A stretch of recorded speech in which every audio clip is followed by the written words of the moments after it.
Hundreds of stars, huge stars, disappeared from the sky. We may finally know why. When massive stars die, as we understand the universe, they don't go quietly. As their fuel runs out, they become unstable, racked by explosions before finally ending their lives in a spectacular supernova. But some massive stars scientists have found have simply vanished, leaving no trace in the sky. Stars clearly seen in older surveys are inexplicably absent from newer ones. A star is not exactly a set of keys. You can't just lose it down the back of the couch, so where the heck do these stars go? A new study has given us the most compelling explanation yet. Some massive stars suggest an international team led by astrophysicist Alejandro Vigna Gomez of the Niels Bohr Institute in Denmark and the Max Planck Institute for Astrophysics in Germany can die not with a bang, after all, but with a whimper. Their evidence? A binary star system named VFTS 243 in the Large Magellanic Cloud. We know that the Magellanic Cloud is now able to be seen in the southern hemisphere. It looks like a pink cloud in the distant sky of the sky, and that is the edge of the Magellanic Cloud. Now, this system shows no sign of supernova explosion that, according to our models, ought to have accompanied the formation of the black hole. We are one to stand gazing up at a visible star going through a total collapse. It might just at the right time be like watching a star suddenly extinguish and disappear from the heavens, Vigna Gomez explains. The collapse is so complete that no explosions occur, nothing escapes, and one would not see any bright supernova in the night sky. Astronomers have actually observed the sudden disappearance of brightly shining stars in recent times. We cannot be sure of a connection, but the results we have obtained from analyzing VFTS 243 has brought us much closer to a credible explanation. When a star more massive than about 8 times the mass of our Sun goes supernova, it's extremely messy.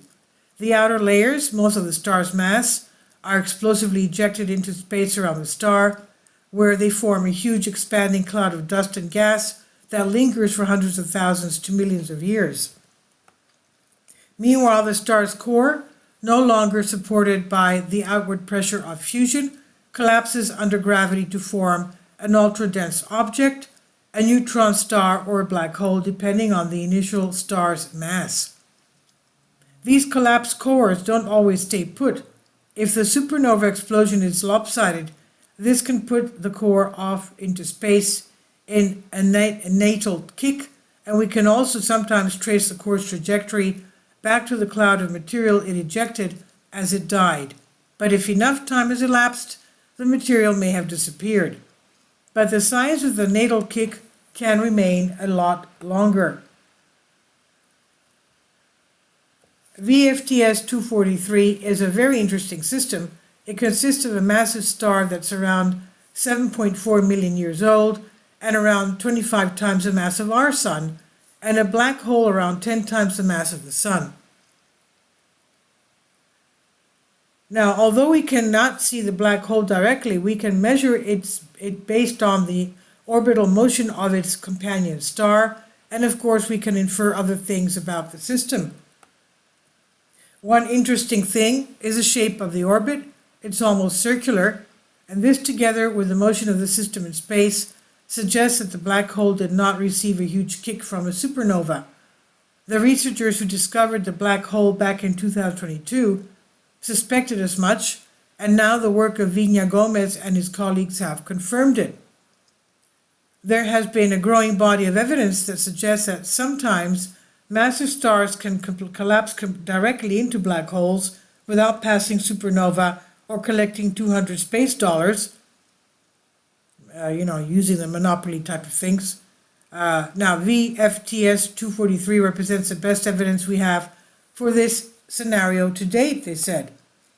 Our results highlight VFTS 243 and this is what we're looking at here, is the best observable case so far for the theory of stellar black holes formed through total collapse, where the supernova explosion fails and which our models have shown to be possible, says astrophysicist Irene Tambora of the Niels Bohr Institute.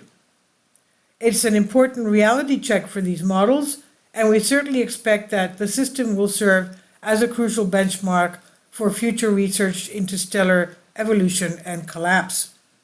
And this was published in Physical Review Letters, and it's on Science Alert by Michelle Starr. Please leave your comments, and thank you for your support.